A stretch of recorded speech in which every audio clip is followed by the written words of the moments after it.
njye ntabwo ndya iwanyu mani mu gihe utarabona ndi guhererezanya igisorori cy'isombe na papa wawe uri kumva turi ku meza ntukagire ngo ngenza uzambona mani njye bora kora ndazemera ariko nk'umurongo ufungura vasi avuga ngo ingoma zikinwa ahantu hose ugeze wumvamo ku muntu uzi kumva hip hop ntabwo yumvamo ngo bavuze aravuga ati muri gukina ibintu bimwe kuri market dukeneye kumva abandi bajama dukeneye kumva abandi bahanzi dukeneye kumva abandi ba producer twe tugahitamo kuko urasanga ni ZEOTRAP ZEO njye nkuzi muri Byina Trap hari n'abantu benshi bakuzi muri Byina Trap umuntu uri kureba kino kiganiro ashobora kwibaza ngo Byina Trap na ZEOTRAP bari gukorana gute bimeze gute aka kanya kuba tutari kubona muri gukorana mukiri itsinda mwaratandukanye as group bimeze gute ikintu kimwe gihe hari igihe ufata city bro unaburara ugafata city uburara we warasohoye muzigo ukina ukajya usanga nta myenda ugira uracyaca street abantu bakubona ariko ibyo byose mani n'ubundi twe ntabwo twakuriye mu gisorori cyavuka nyine tuba tugomba gahunda dufite i Kigali ifitanye isano n'ifu y'ubugari avutazagwa n'isari turahita bagatira amasari kinabiti mwipari aparitse nk'ufite amakari ndereya dufitanye gahunda masakareze niga mucezi nanaducembe viziyo yaje gutya nyine hari umuntu ubona ari umurapari kasa nk'idage ibyo ni ikibazo ugenda ugikosora ZEO tumubona kuri kamera indirimbo ziwe iki mu buzima buri hanze ya gisitari ni umuntu ubayeho gute mu rugo hamwe na gang ni umuntu ubayeho gute cyari zeuzi umwutabonana kubera kubura kw'ibicero gitega BC nkuko bisanzwe ni Olenga TV uri kuri microphone ni wa muhungu wanyu Olenga kuri kamera za Olenga TV nkuko muri kubibona turi kumwe n'umutumirwa reka tubanze tumuhe microphone nawe kabisa abanze abibwire yeye yo mu ingoma zikinwa ahantu hose ugeze wumvamo muzika nyarwanda izahora hasi kugeza muretse ubudebe ubiza arabizi utabiza zabazo bita Robert Makene ntareba yafata umusani kereka Marina ufite amagwede turambiye kuzinduka twumva radio murimo mukina amadebe ngo nuko yapesha umufungo muzashiduka turi kumva amahene dore impamvu tutamera nka Naija ikinyoma cyawe intebe suko tudakora imizi cyawe kujya utazimaniga birimo amayeri album zirindwi bakwimaka rifite inshaje rya Tabati Cost nashimi gatabanzi mu Rwanda tuzicwe n'isari apfumba sinzozi z'abana igihumbi kubera jugunya nk'amabyi dufite anga ishu isasu rimwe rikagira mu gifu maniga krye ZEO welcome kuri Olenga TV bro maniga shout out kwa nose mukurikiye Olenga TV man mwahise mu fresh kabisa turimo turatangira ikiganiro turimo turabona outfit wifunze ubundi hano nk'ibisanzwe hano kuri Olenga TV kabisa sibyo dufite content yitwa how much is your outfit cyangwa ku munzani muri make turebye hasi hejuru ndabona outfit ni neza ni nk'ibisanzwe outfit nge nta bikabyo njya ngiramo nge cyangwa cyose mbonye mba ngomba kukuvuna kabisa no kuvuga ngo inkweto nabirenze amaze igenda ku muhanda ariko nyigura yarampenze ari kumva mbo ipantaro nayo ni Kimisagara ngende ntuye Kimisagara ngomba guhahira hafi iwacu ntabwo njya kure za Kongo mbo ikote ryo ni Cave maniga mu minsi iri imbere turabambika nka Louis Vuitton ibintu byose mbo man nta bintu babirenze man biriya bintu baza bakababwira ngo yahahiye ngo Paris wari wagerayo man uzura umunara kugira ngo ubone bro hari indege utega iwanyu bahita bakena nta nubwo wakongera kurota kujya kwambarira Paris bro bisaba ibishoro biraba bivugisha ntabwo abizwe jya uvuga kwambara Kimisagara cyangwa anyway ibyo bihagije Kigali nta bikabyo man nta bikabyo watuzanaho kabisa maniga maniga ZEOTRAP ndakubonye kabisa ndabyishimiye cyane kabisa arashize igihe cyane tutanahuza arashize igihe mbo igihe twavuganiye ubu twakaye twarahuje ariko man tugomba kwikaraga babikwiye buri umuhungu ntabwo hamagara kubwa ati ndi kwikaraga abari kureba ko yahindura reva ariho geshagera handi shimira n'umuntu wese uzamura umuntu ejo akabona ateye imbere ibyo we niwo barabikoze ntago ari we jya ubyishimira ntukanababare kuko mutari kumwe hari abari nabo bafite ibindi agomba abafite abandi agomba nabo kwinjirira ya byose biba bikenewe muri movement. Maniga ZEO uheruka ku dropping indirimbo uyita ele. Mbere yuko tuvuga ikintu na kimwe banza tubwire kabisa kuvuga ati indirimbo yangiye kuyita ele tutarebye amagambo arimo cyangwa verse zirimo inspiration zo kwita indirimbo ele zaje zivuye he? Ele ni ukuvuga ngo ngera ndirimba maze umwaka mu interview nacemo nayo babwiye ariko nababwiye ati kubimaze umwaka mujama wese kuko twe tugira gang igara kwinjira akabwira ati se mani njyewe ntabwo mva utankubitiye ele akabwira ati nyine ko niyo flow yumvaga itangira iri start akaba yaraniswe na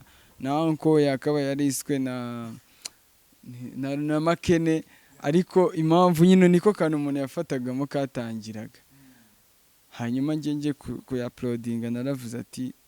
kiro kano kana abajama bose bashima tu wabona kabaye success ariko no kuvuga ngo nge bora kora ndazemera ariko nk'umurongo ufungura verse avuga ngo ingoma zikinwa hano hose ugeze wumva mo ku muntu uzi kumva hip hop ntago yumvamo ngo bavuze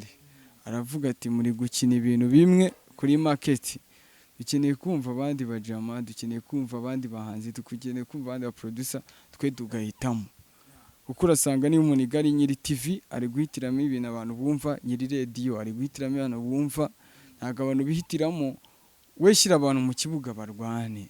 bari kumva abantu bavuga yakomye niwe duhisemo ibintu byo kuza twumvisha umuntu amezi 6 none se mani none se amaji nagabereye kumvwa kuri Kiss FM mani nese ntago ibikorwa yakoze bihamwemerera kuki se we radio yawe wayifata ugashyiraho limite biba binaga ari byiza kandi ikintu kimwe niyo wabonetse umuntu nka gutya ushaka kuba yavuga ibintu byose akabishyira hanze ntago abantu nyine bakubona nkuko wigaragaza gato. ZEO ZEOTRAP uravuze ati ikintu twanze ni ukuba wenda twakumva ibintu bimwe cyangwa twahora twumva ikintu kimwe mwari mubirambiwe niko navuga kuvuga ngo man bura nuko barabajama twabayereje igihe kinini ngera ngo nayisohora ari imaze igihe kinini mvuga ati ababaji abaswede walayi ntago twabahereza man ibaze bro hashize imyaka ingoma ya mbere nyandika nanditse muri 2013 ariko yasohotse muri 2018 ariko navuga ati man kubera iki se man nese abatipe ntago babagiye studio nese ntago bakora video man nese si bari trendy nta n'igitaramo mwakora atarimo mu hip hop ngo mwinjize uramufungo man kujya babereke ko ibintu bishoboka ariko kuki mutuma umuntu ahasoringa bigeza aha man kandi noneho ari ngo bivuga ngo sinzabonye biti fish turashaka abahanzi bazima bo muza no kwezi kumwe barazima umutwe wanjye uri mu ruziga ruzingatiye amateka yo kugigira nidusangira sinza gusigira ngusurira iravuga ngo nyine iravuga ngo mani aho uko apushinga kose umuntu udafite tara ngo nuko yagwaye do ntabwo ukwezi kumwe kurangira mani bitarakunda kuki utareka abantu ngo bihitire mu mani mufite umwanya munini amasaha 28 ntabwo numva ukuntu hataca mu hip hop ngace mu R&B kuko nge nkunda kumva radio nkavuga ati se kandi uko niba hari abihinduye ariko nta changes zibaho. ZEO uri gusohora iriya ndirimbo urumva harimo verses umuntu ashobora kumva akavuga ati zishobora kukugiraho ingaruka wowe sibyo zirakakaye uvuga ati Kutsinda Austin afumbase inzozi z'abantu ari bajugunye ya urumva harimo ahantu utuntu twinshi wagiye ushiramo umuntu ashobora kuvuga ati akavuga dushaka kugufungira nyine connection dushaka kugufungira amazi n'umuriro niko navuga ibyo bintu ntago wigeze ubitekerezaho man ku kintu nge nababwira bro we ntago yamfungira bro nese niba narazamutse ntayo wigeze umfungurira wayamfungira ute bura ntago ushobora kwanga umuntu kabiri nibibaho niba umwangura mwanga ntago amwanga kabiri ngiye namenyekanye nta muntu nzamuye nta nubwo wanzimya kuko ni wanzamuye buriya rebisho nka kinasha gufatana rikamuzimya ariko nge ntago yanzimya kuko ntizantu naciye man ushobora kuba narahitingiye kuri YouTube, naritingiye kuri radio, hose wamenya naranyuzeho kandi utazananyuze man. Nese we bakubwira ngo kurikirana ntuzi utaza ahantu yanyuze man. Ukuvuga ngo ngiye no mu bantu banyitondera man, ngiye nakwandikira album ikakuzimyaho kugira ngo nzimye bro. Kuko ngiye ntababeshye tu.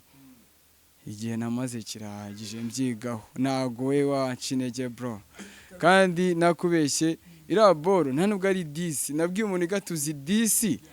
uribuka disi ya Pifra na Bulldog, ndafata kabisa disi hazamo n'ibintu byo kubahukana, ariko njye nari meze nk'umuntu uri kuvuga amakuru tahito nzitaruka, iyo mbyinjiramo ntago mwari kuhanyura. nuko wabiciye inyuma none Njye nabiciye inyuma nkurikije ukuntu nandika, kuko ari ingoma mfite mvuga ati no boro nyisohoye kambe nyeretse yakora ibara, kuko ngiye nkudisinze nta nubwo mbona ahantu nyura. Nicyo kintu nizi, nta lebo yafata umusani keretse Marina ufite amagwede. Ibyo bintu byaje gute inspiration? Ubundi iriya ndirimbo ndashaka tubanze tuyinjireho tubone kabisa. iriya boro ari umunyamakuru wambajije ati se ko kina bafite Knowless, kuko ari uzuyemo abahungu, ko izindi lebo tuzimo abahungu man. Nese nambwa ati ngambarira abakobwa bari muri music ntago babarika, ariko lebo yihutira gufata abasito kurusha abajama. Nese man, umuziki none nta nubwo bikiri buri quartier, buri rugo rufite abahanzi, buri urugo rudafite abahanzi babiri cyangwa batatu rufite ikibazo bro. Ukuvuga ngo buri rugo usanze usanga harimo abahanzi babiri, abatipi bose aranzi, ababebe ari abahanzi, ukibaza u Rwanda rugiye kuba abahanzi gusa. Ariko no kuvuga ngo lebo nje n'ikintu nazibwira tu, nugifata umuntu ujye quality. Yejo bundi twatiko na mujana nakubwiraga, arabwira ati genda mubwira ati nzasora album mbone kuba nabwa management ushaka kunyatetinga nyeteni, kuko mfite boro nanditse zigomba kugera ku banyarwanda. Lebo iragufata yabona utari kwinjiza ku rwego rw'abandi bajama bari mu kibuga, bavuga ati tangira uririmbe bino bintu nibyo bya fresh man. Quality y'umuntu ni y'umuntu, niba nkundiye zino boro reka bari zo ndirimbo, wishaka kujya kunjyana mu bindi bintu nyine byafunge na reka namara nje buri ikintu nagira ni rush. Hashira imyaka 9 nzajya nza nkubita akantu kanje nateguye, kabakorere show, umpa show nyimuhe, kandi none abantu bataragirira ikizere new generation. Nge nongera kwibutsa ngo man, umuntu wa mbere uzagirira ikizere twebwe azagwa kuri zahabu bro. ZEOTRAP CEO nje nkuzi muri BYINA, hari n'abantu benshi bakuzi muri BYINA. Umuntu uri kureba kino kiganiro ashobora kwibaza ngo BYINA na ZEOTRAP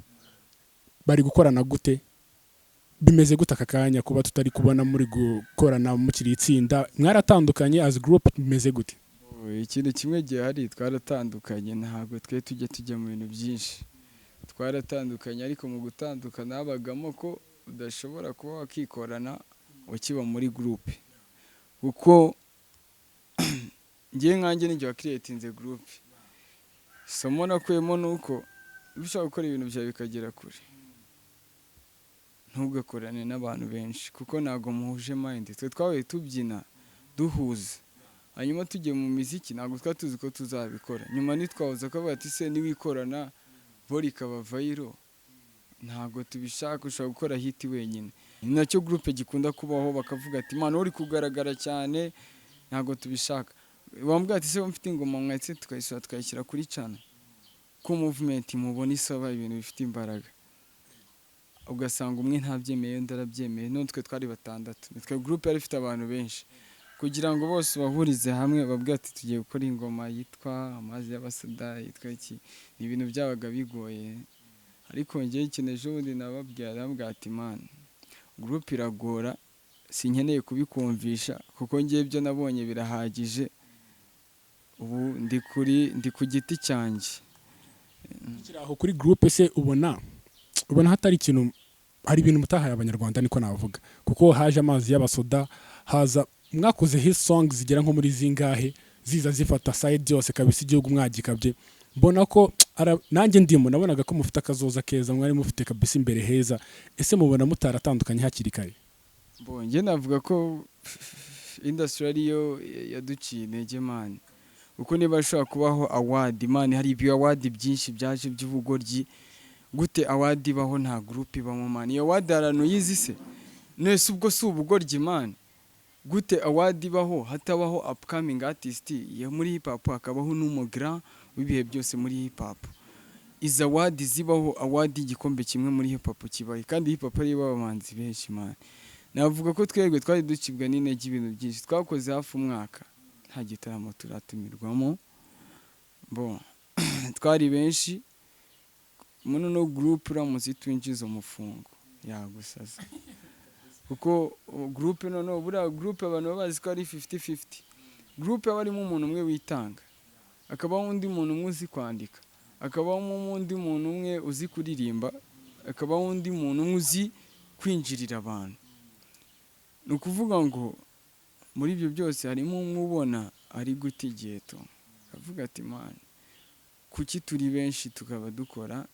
ibintu biri kuri level y'umuntu kuko ngiye nkurikije nk'ibikorwa twakoze ntago ari birange nashakaga tu ntago ari biriya ntago ari byo rwose abantu ntibibeshye twe twari benshi ku buryo dushaka gukora ikiboro kimwe kikaza gifite za mbaraga z'abantu batandatu kuko ariko ngiye ibintu twakoze ntago byincuza byatwubakiye platform navuga ubu mpagazeho uri kumva nta nubwo njye mbyicuza uri kumva ni n'ibintu nishimira anytime nadushatse BYINA watubona full stock yose ariko ubu ngubu ko tutarahuza neza twabaye duparitse nta ngoma za groupe muri kubona ariko bamwe muri bo dufitanye amakorabo no twavuze ko channel izajya ingoma twese twahuriyemo mu ngoma zanyu ubundi njyewe yangeze ku mutima akavuga ati kabisa hano nduzuye kabisa n'ingoma bita Munyana kandi flow zari zirimo zanyemezaga ni flow zawe drop some sample kabisa kuri Munyana. Munyana hashize igihe ariko iravuga ngo Munyana dupendane injyana zishaje nzibagire ubushize bambaye amatunda hashize igihe kinini kandi nyine ngiye buriya kubera nk'ibikomere byinshi nyine nka group iba yaraneye kuko twari tumaze kugera ahantu none inkange wari uyihedinze kuba ari njye wababwiye ngo reka mvemo kugira ibintu bigende neza njye nta nubwo njya numva ingoma zacu tu kuko zihita zinzana mu bintu byinshi ibintu wari uzinze bikaba byanshinageye nko kuba nakomeza ngoma ibintu byinshi ariko nzi ko nyine tuhari nzazumva hari n'izo nkunda hari nka BYINA drill nkunda kuyumva cyane gahunda dufite i Kigali ifitanye isano n'ifu y'ubugari avutazagwa n'isari turahita bagatira amasari kinabiti mwipari aparitse nk'ufite amakari ndereya dufitanye gahunda masakareze niga mucezi nanaducembe viziyo yaje gutya nyine hari ingoma mba nkunda kumva ariko hari nk'ingoma wambaza ntakubeshye nk'ingoma njye nasohoye ubu ZEOTRAP zose zimaze umwaka we nyine ushobora kuyikunda ariko njye mba ndi mu zindi nono zo muri aya mezi ushobora kugukubita we nyine uri kumva njye nawe buri muhanzi wese akora repetition agiye stage ntabwo njye mba nzumva nk'uko uzumva kuko igihe nazumvishe ndi gurwana n'uburyo zasohoka we huyumva ndi mu zindi nazo uburyo zasohoka nyine niyo mpamvu umuhanzi abanzi benshi hari niye kubona interview ya Pifra umujama musaba freestyle aramubwira ati ntabwo nyibuka umujama bifata nabi kandi nibyo birashoboka bro ese gute umuntu afite ingoma 90 ukaba uri kumusabamo ingoma ya 70 atayibuka navuga ngo ZEO watangiye kariyeri solo wowe ubwawe ku giti cyawe kariyeri solo yawe wavuga ko iri ku ruhe rwego akakanya wavuga ko ishusho uri kwibonamo n'ishusho imeze gute kwibonamo ntababeshye bro duhura na BYINA njye nafite ingoma bita Bobu heka ko nta muntu ari kuza kunshika man njye nanabyicuza kuko twagize periode yo guserera nka BYINA ndavuga ati man gute umuntu twavunikira ibintu nk'ibi tukabyangiza ku munota wa nyuma ariko ikintu nabonye njye ni byinshi ku rwego rwanjye nzi blaming ariko iyo byapfuye turi twese njya kuvuga ngo runaka yazanye amatiku n'ibyo ngibyo, ariko ikintu nizeye cyo mana jewe iriya bavuga ngo narena niba ari n'ibiki bro kubita biriya birahure maniga ma dufite imizigo myinshi, tuzi umunsi tuzazimira ariko ntabwo tuzi umunsi tuzayitingira. Ari ibintu nyine ugenda ugarukaho cyangwa n'abandi baraperi bagenzi bawe bavuga ati abaraperi ntabwo dukunze kwibona imbere nk'abandi, ibyo bintu biterwa n'iki? Ubona biterwa n'iki? Ukuri ese kuki batwitabaza mu bitaramo? Ngiye cya kintu ngiye ikibazo, kuki udakina umuntu kuri radiyo wajya gufata fishe cyangwa kompetisiyo ukamwuzuzaho kugira ngo batipe bo ku mihanda baze kureba wa mujama wacu ageze kuri level nziza bakabona nahawe igikombe. Mo hanze state umuziki ufite imbaraga ni hip hop, yaragiye yikubira indi miziki yose irayigaruriza, ariko mu Rwanda bafite ikibazo, aba hip hop nta marebo bakunze kugira, ariko usanga nyine ari nayo mpamvu ibitera mani. Twe tuba dufite, hari igihe ufata city bro unaburara, ugafata city uburara, we warasohoye umuzigo ukina, ukajya usanga nta myenda ugira, uracyaca street abantu bakubona. Ariko ibyo byose mani n'ubundi twe ntabwo twakuriye mu gisorori cyavuka, nyine tuba tugomba kubinya. Ari igihe ufata city uri kugaheza, ariko nyine ugasanga nk'abandi bajama nk'umuntu utarakubona azi kuba ahantu harenze bro, ariko aramutse akubonye muri boro ubamo yakumirwa. Ariko ibyo byose twebwe turabyakira kuko nibwo buzima twakuriye. Njye nshimira n'Imana yatumye nakurira, njye mba mbona nk'ibintu nka boro nandika.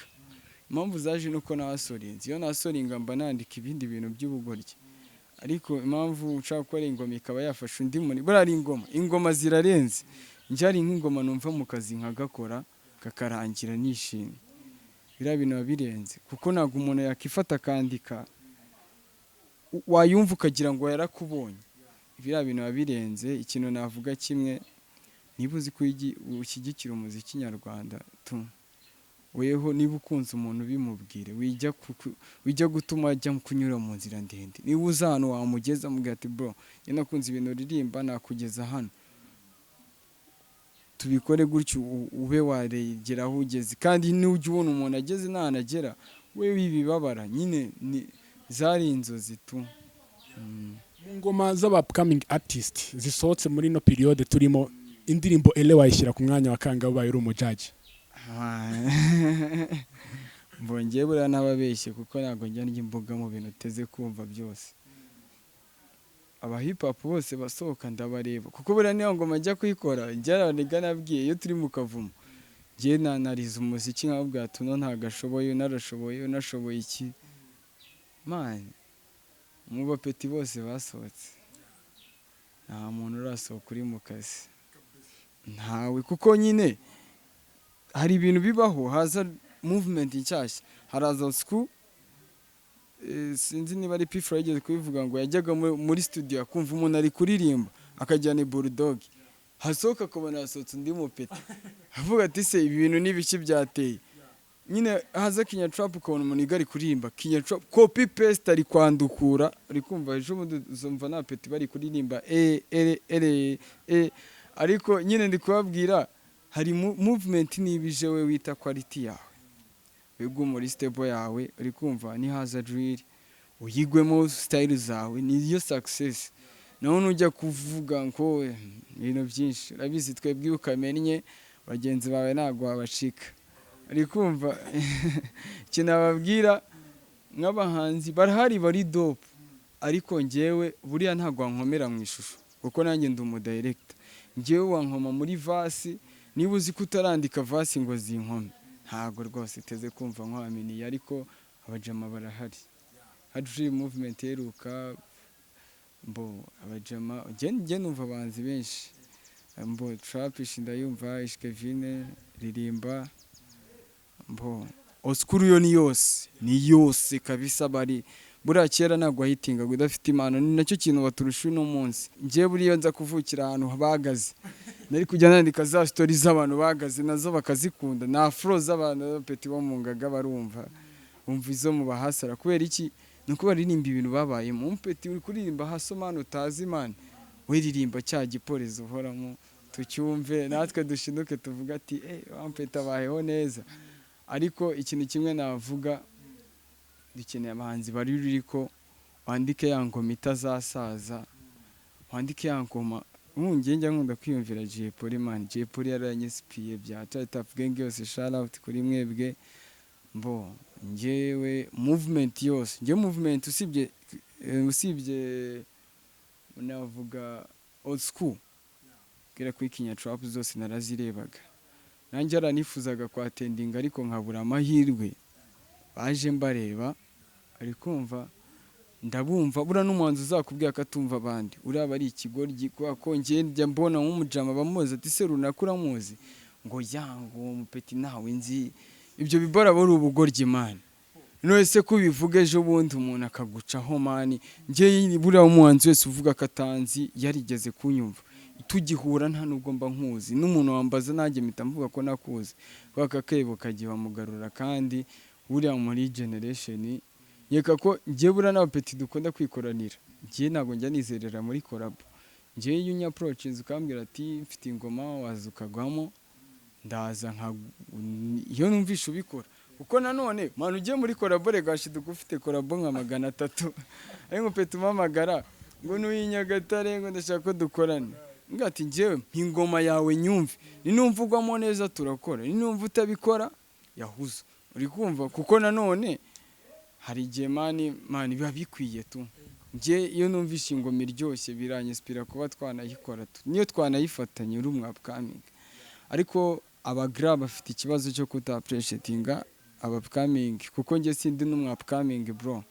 Njye maze igihe ushobora no kuba waranciyeho nkureba utabizi, ariko maze igihe kinyemerera kuba utanyita umwapkaminga tu.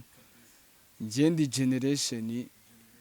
higihe kizaza, kuko akujya meeting no munsi ahitinge igihe kizaza. Haje Primus guma muri mwikamyo, ubu hari arena, situzi ikindi kintu kizaza. Njya kugira njyaho boro nazageze ejo hazaza. Ikintu kimwe nababwira, ibintu birahari byiza. Niba ubonye umupeta bikora tu, uri umuntu uri kuri stable ya hip hop tuzi, kuko umuntu yashaninze murabibona.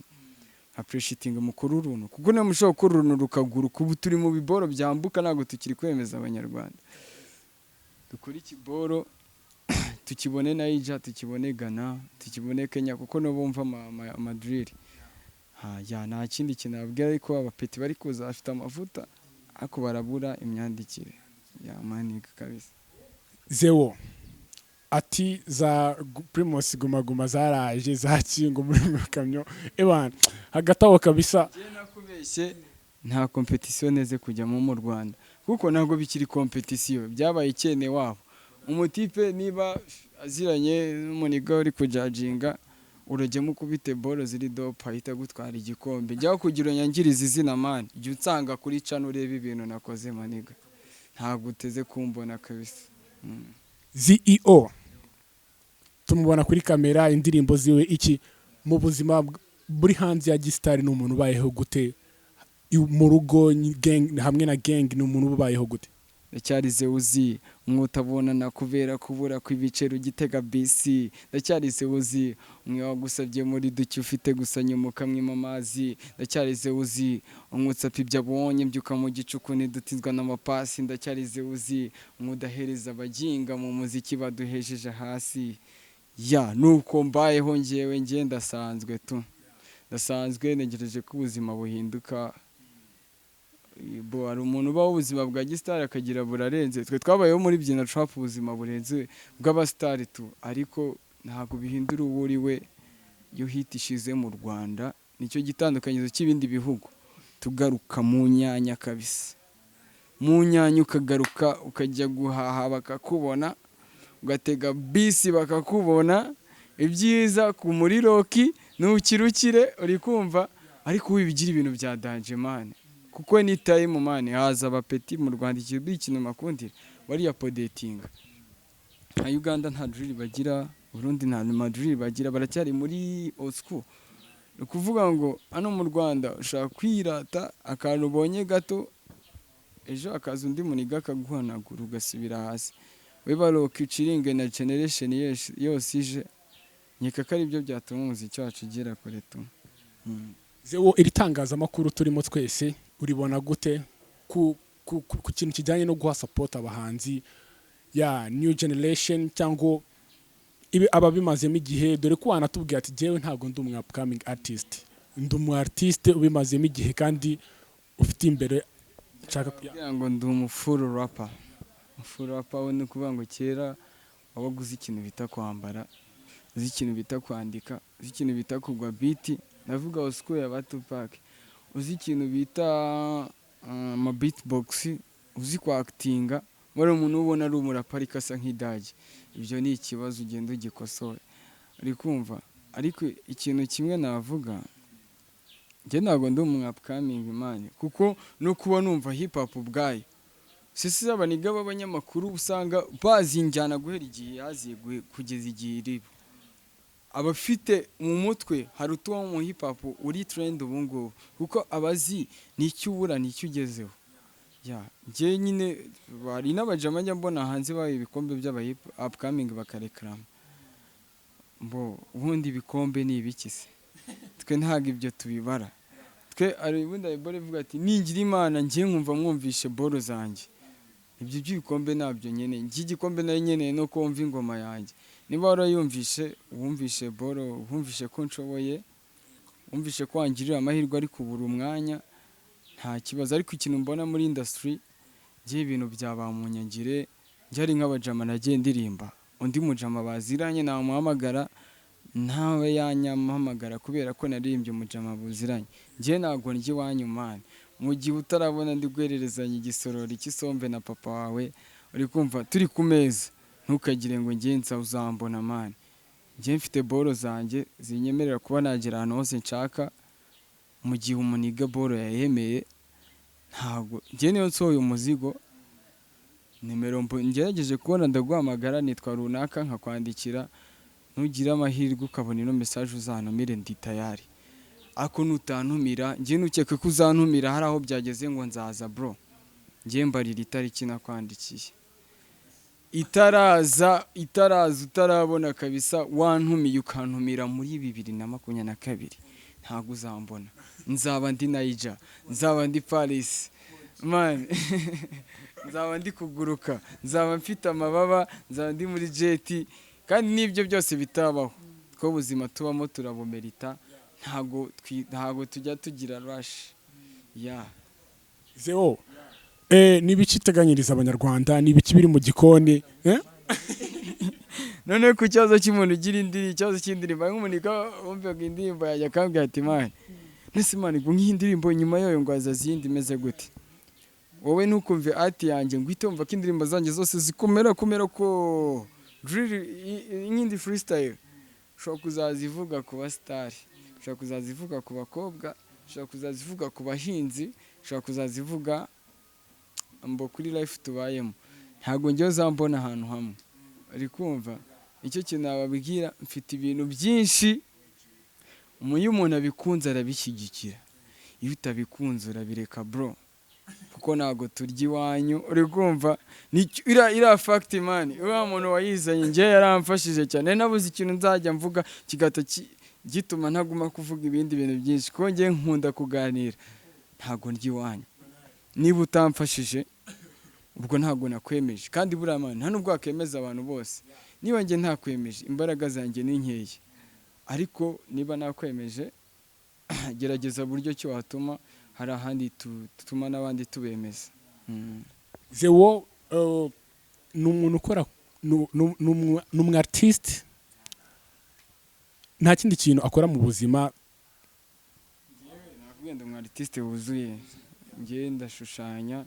ni nawe Imana imfite iri hejuru y'izindi zose zigeze kubaho. Buriya kuririmba njyewe mbikora kuko ari ibintu mba ngomba gukora. Njye n'abantu bashyigikira abantu, tuvuge nk'urugero nka famiye,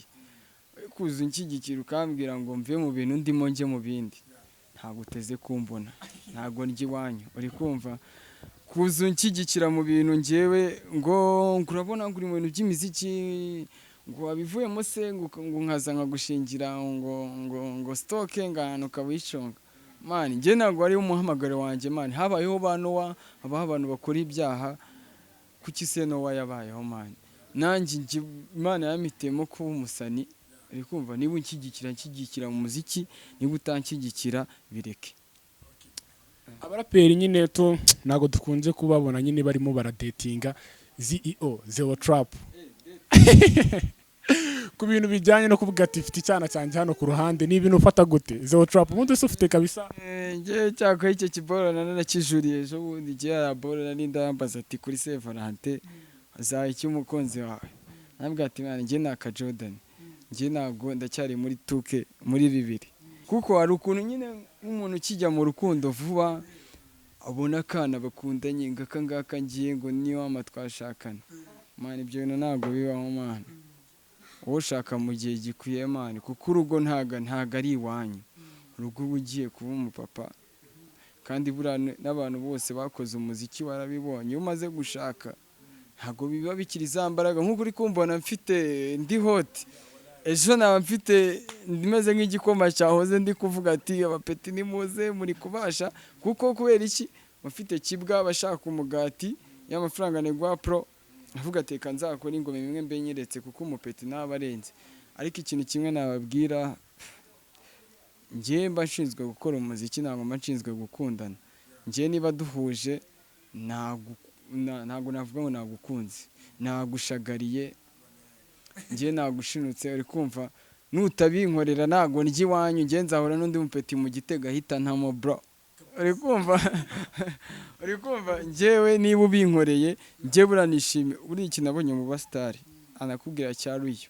bishimira umuntu babonye muri ako kanya, kuko njye mpura n'abantu benshi batandukanye, nshobora n'umukobwa umwe mu Gitega ku Gisimenti akankoma, najya muri arena nkahura n'undi, abo bose ntabwo napfusha ubusa, kuko nicyo hit imaze. Hit ntabwo itanga amafaranga, hit iguha bya bintu wowe wari kwishyurira ukabibonera ku mpano yawe, izaguza n'abakobwa batandukanye, iguze n'abakire batandukanye, gusa abo bakobwa hazavamo umwe ukunda. Ariko njyewe ku bakobwa tumaze guhura bose, mufite ibyo mushaka nanjye mufite ibyo nshaka, mba ngomba kubiguha nawe ukabihima. Mu ndirimbo yawe bita ele wagarutse ku mugabo bita igisoposopo, ngo burya kubitaho vasi kabisa. Nakubwiye ngo turashaka abahanzi bazima bo muzana ukwezi kumwe barazima. Ubu igisupu kiri hehe?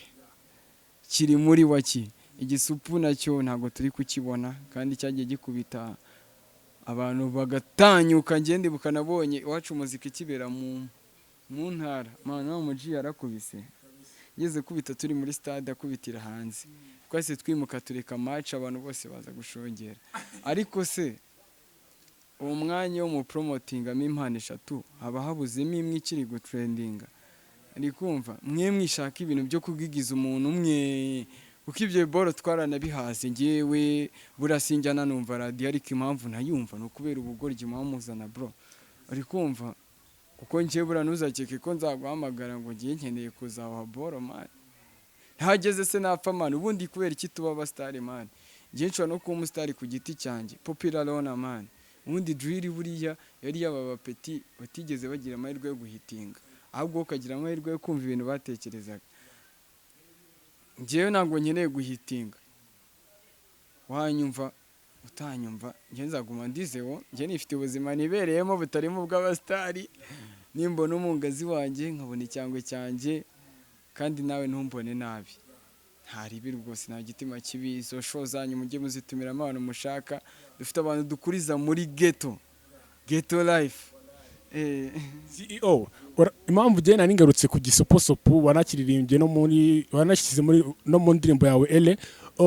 hari abantu bamaze iminsi bitira ati arena ni yanje, arena ni iwacu. Ira boro uye wagize amahirwe uyijyamo mbere, nose umuntu yitirira cya gikamyo cya Guma Guma, wari kubigenza ute bro? Cya gikamyo noneho cyajyagamo abantu 7, si ubunores akiyitiriye, Bulldog akakiyitirira, Jack, abantu batwaye Guma Guma bose to mu bundi cya gikamyo nice mani, uri kumva. None saje morale nawe wacaye. Nge nagiye bura kera nakunda ku muziki, Tom Close shout out. Nge boro yawe narindi uri muri karubumu nari impari bro, na King James buriya ari muri karubumu itumwami, narindi muri stade nishyuti cyanjye ku buceri nakoteje avuga ati umusaza ngomba kujya kumureba njye buriya muntu ni accepting man weho nibagize imana bakagutumira ubu ngubu bari gukora ibintu by'icyotsi imana we waje ufite ibikabyo baragutumira nese arena niba ubaka indi iruta arena se none ngewe uzanca hehe niba ubaka tuzayita ngo iki tuzayita Jerusalem tuzayita man ibaze ni hazi indi stade irutiriya man ngiye nkayikubitamo nawe nta kintu uzavuga kimwe nuko ushaka kuyikubitamo buriya iriya bolo ni nziza man yo yatumye n'umuntu wese uturutse hanze avuga ati mu Rwanda hari abanzi bashoboye barenze kubera iriya nzu gusa tu iyo itazi ukiri gukubita mu gikamyo so rero tuza kwaka imizigo yawe ntabwo nzi ko bakiri kuyumva bari kumva amayeri bari kumva izindi ngoma z'abandi bajama mani kandi nimugikagira ikibazo cyo kwandika mani wejya wandika ibintu byose bikuri mu mutwe uko buriya nicyo tuba dushaka twe ntabwo tuba dushaka ibintu ntabwo biriya bintu ari ibintu bikoranye urugomo ntabwo ari ibintu bikoranye ingeso mbi ni ibintu bikoranye umutima mwiza tu njye nshimira nko ku bantu bayumvisha nk'aho naririmbye ariko arayipostinga kugira yereka abantu ko yahindutse kuko iriya bolo n'impamvu yumva ukumva muri gati ngo bari kumurenganya nuko yasohotse igihe yikosoreye iyo iramuka isohokeye igihe nandikiye mu mwarumvishe ko ari byo ariko impamvu utari kumva ari byo uri kumva ngo nise nk'umwana ngo nagaze ikina se gusa twayumvishe se njye iriya bolo nanditse igihe atumvaga mani isohoka igihe yumvishe so rero nihangane kuko n'ubundi ntabwo njye iwabo bro njye bolo yanjye bigomba gusohoka kandi njye nandika content zose mfite n'amagaspa Kristo Yesu akuzwe ubwo buri mwe asigaye kinize Imana niyaduhubutse bari mu ijuru gutegura igikwe dorazagaruka muri weekend agure miniga yasize ngirizo ndege zikoreho rya kumugeneza ava muri mwe Kristo Yesu akuzwe njye nandika content zose nakwandikaho ntabwo nakwandikaho ibintu bibi buriya njye navuga ati njye tuziranye nka urenga nkuririmbye nakwandika tuziranye muri interview ntabwo njye najya kwandikaho ibintu byo mu buzima mani niba naravuze ko ukora akazi nabi nese icyo ni ikibazo